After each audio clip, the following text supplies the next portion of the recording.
Today we're going to talk about picture books about embryo adoption.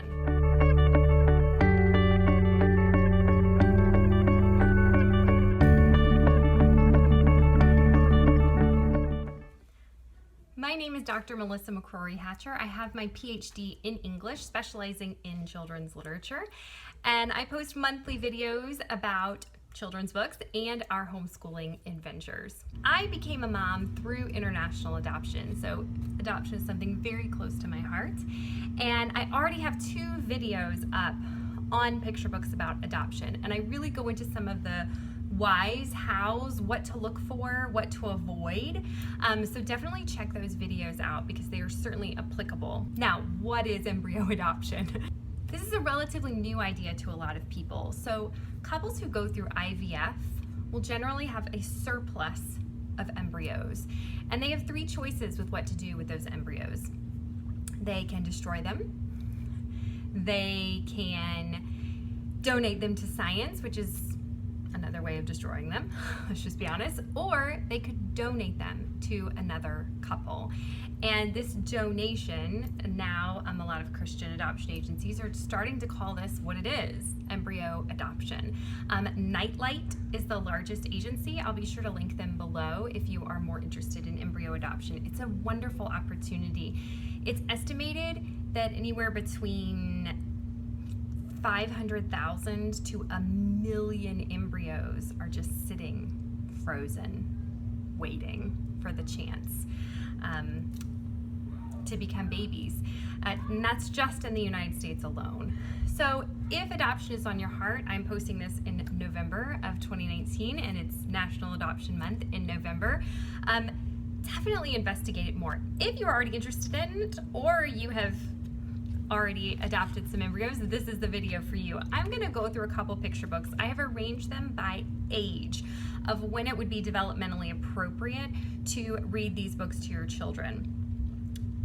The first one has adorable illustrations. Ready Made Sweetie. Look at that. Isn't that adorable?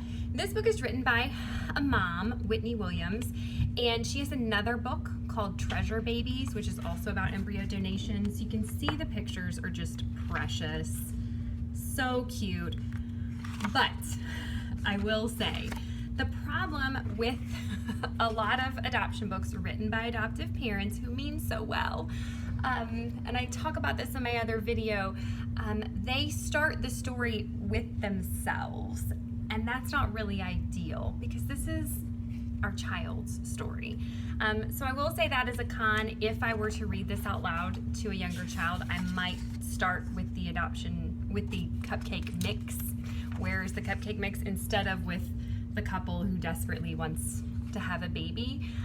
First of all, that just doesn't resonate with the child, right? That's a very adult problem. And again, this is supposed to be their story. The thing that sets this apart from other books on the market is it does have contain scriptural references, which is beautiful and perfect for embryo adoption. Before I formed you in the womb, I knew you, right?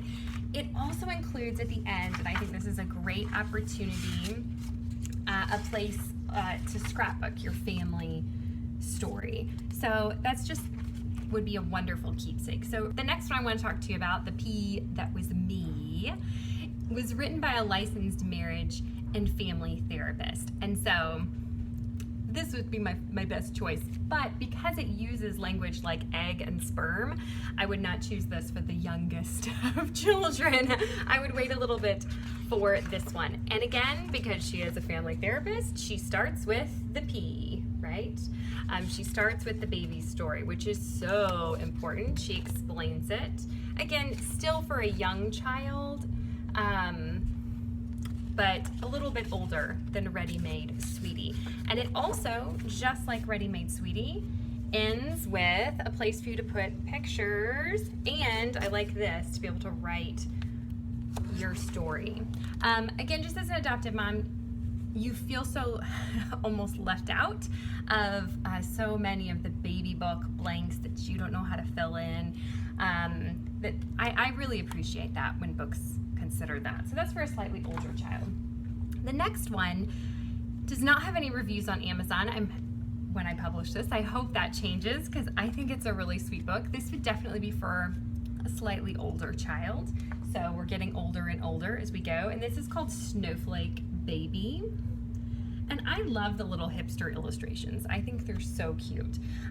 Written by Chris and Carrie Stewart. And again, they seem to be adoptive parents themselves. And this is written like a fairy tale. So you can see it's a little bit longer.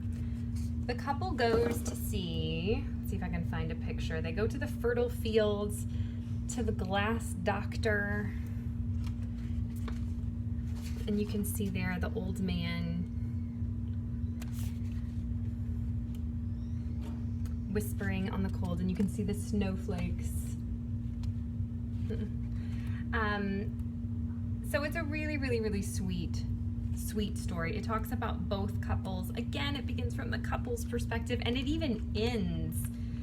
And I wonder if there's another couple out there somewhere waiting to make their family. Again, I don't think that's the best choice for our kids, but I think this is a really sweet book. Again, written more like a fairy tale. So you've got 3 good options. There's a few more on the market that are definitely worth checking out, but read those Amazon reviews very carefully. Go to the look inside feature and see, is this from the child's perspective? Because that is so, so important.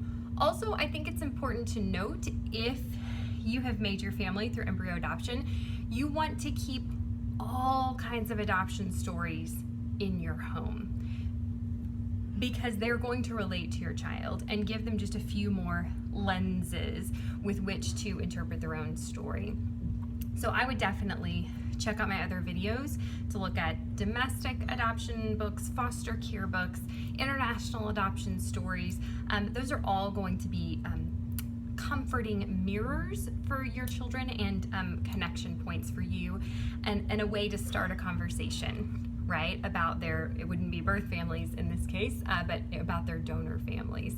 So because that needs to be on us as adoptive parents to start those conversations, and children's books are a wonderful way to do that in a really safe way that makes both you and your child comfortable.